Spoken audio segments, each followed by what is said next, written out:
بن قيس رحمه الله قال ذهبت لأنصر هذا الرجل فلقيني أبو بكر فقال أين تريد؟ قلت أنصر هذا الرجل. قال ارجع فإني سمعت رسول الله صلى الله عليه وسلم يقول إذا التقى المسلمان بسيفيهما فالقاتل والمقتول في النار.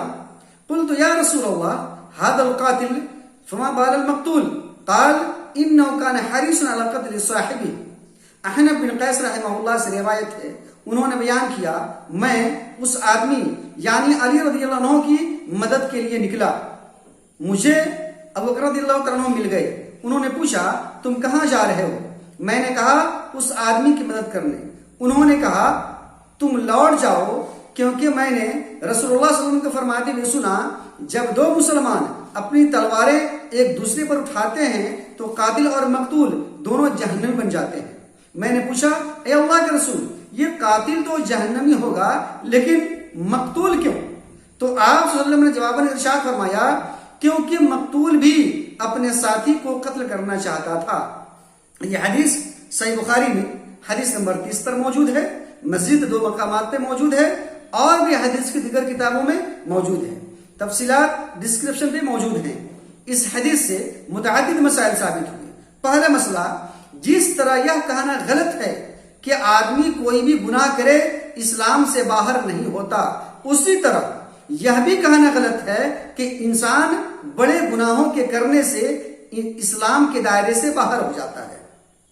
دوسرا مسئلہ، کچھ گناہ ایسے ہیں جن کے کرنے سے مسلمان اسلام کے دائرے سے باہر ہو جاتا ہے، جیسے کفر اکبر، شرک اکبر یا کسی اسلامی حکم کی تحقیر یا اس کا انکار وغیرہ وغیرہ.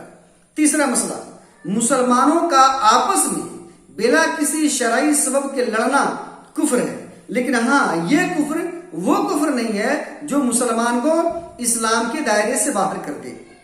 چوتھا مسئلہ، کسی گناہ کا خیال ہمارے دل و دماغ میں آیا اور پھر چلا گیا تو اس پر گناہ نہیں ہوگا، لیکن ہم نے کسی گناہ کا عزم مصمم کر لیا، پختہ ارادہ کر لیا، تو اس پختہ ارادہ کرنے کی وجہ سے یعنی اس نیت کی وجہ سے ہم گنہگار ہوں گے. پانچواں مسئلہ، اگر کوئی مسلمان کسی مسلمان سے حق کے لیے لڑتا ہے تو یہ کفر نہیں ہے، بلکہ اس کا ثبوت خود قرآن سے ہے. قرآن مجید کی سورہ حجرات میں اللہ رب العالمین نے ارشاد فرمایا فَقَاتِلُوا الَّتِي تَبْغِي حَتَّى تَفِيءَ إِلَى أَمْرِ اللَّهِ. معلوم یہ ہوا کہ حق کے لیے کسی مسلمان سے بھی لڑنا یہ کفر نہیں بلکہ یہ اجر کا کام ہے. چھٹا مسئلہ، خلوص الگ چیز ہے اور عمل کا صحیح ہونا ایک الگ چیز ہے، لہٰذا آدمی اگر مخلص ہے تو یہ ضروری نہیں کہ اس کا عمل بھی صحیح ہو. ساتواں مسئلہ، حدیث بیان کرنے میں موقع محل کا خیال رکھنا ضروری ہے. آٹھواں مسئلہ، بعض صحابہ کرام ایسے تھے جنہوں نے جنگ جمل یا جنگ صفین میں یا کسی بھی جنگ میں جو صحابہ کرام کے درمیان ہوئی ان میں شرکت نہیں کی، اور انہی میں سے ابو بکر رضی اللہ تعالیٰ عنہ ہیں جو اس طرح کی جنگوں کی سنگینی کو سمجھتے تھے. نواں مسئلہ، جنگ جمل ہو یا جنگ صفین، اس میں جو بھی صحابہ کرام یا تابعین جس جماعت کی طرف سے شریک ہوئے ان سب کی ہم تنقیص یا کسی کی بھی تنقیص یا ان کی عیبجوئی نہیں کر سکتے، بلکہ ہمارا ایمان ہے کہ وہ اپنی اپنی سمجھ کے مطابق حق کے لیے لڑ رہے تھے. 10واں مسئلہ، اگر کسی مسلمان کا مقصد ہو کسی جنگ سے فتنہ اور فساد برپا کرنا تو یقیناً وہ سخت وعید اور بھیانک عذاب کا مستحق ہوگا. 11واں مسئلہ، صحابی کی کوئی سمجھ یا کوئی بات کسی نص کے خلاف ہو تو ہم حسن ظن کے ساتھ اس فقہ کو، اس سمجھ کو یا اس بات کو ان کی ذاتی بات مانیں گے اور نص کو ہی عمل کے لیے ضروری سمجھیں گے.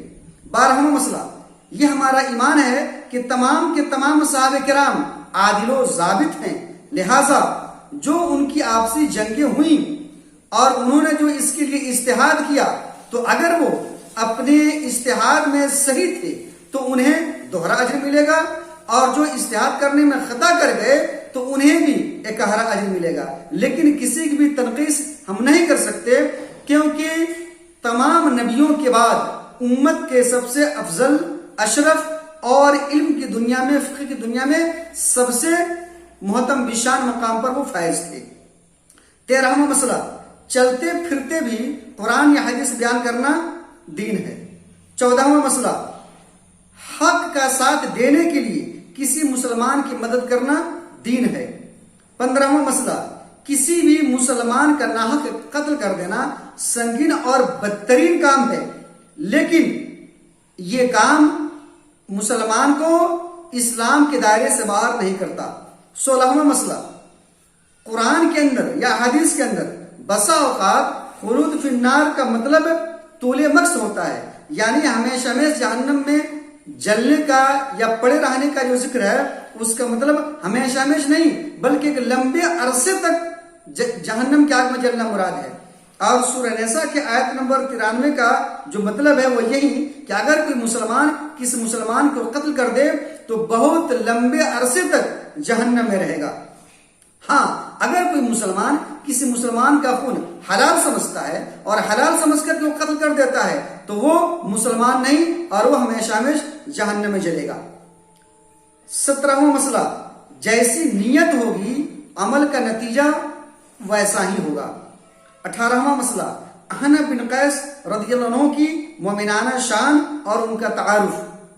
انہوں نے نبی کا دور تو پایا لیکن نبی کو انہوں نے نہیں دیکھا صلی اللہ علیہ وسلم، تو اسی لیے ان کو زیادہ تر محدثین اور فقہاء نے تابعین کے اعلیٰ طبقے میں، طبقہ اولیاء میں ان کو شمار کیا ہے، اور بعض محدثین اور فقہاء نے چونکہ دور نبی کو انہوں نے پایا ہے اسی لیے مخضرم صحابہ کے اندر ان کا شمار کیا ہے۔ 19واں مسئلہ، اگر کسی مسلمان نے کسی مسلمان کے قتل کر دیا اور اب وہ شرمندہ ہے تو شرائط کے ساتھ توبہ کر لے تو یہ گناہ بھی معاف ہو جائے گا، کیونکہ توبہ کی یہ خوبی ہے کہ ایسے گناہ جو اللہ کے ناقابل معافی ہیں جیسے شرک، تو ایسے گناہ بھی توبہ سے معاف ہو جائے گا۔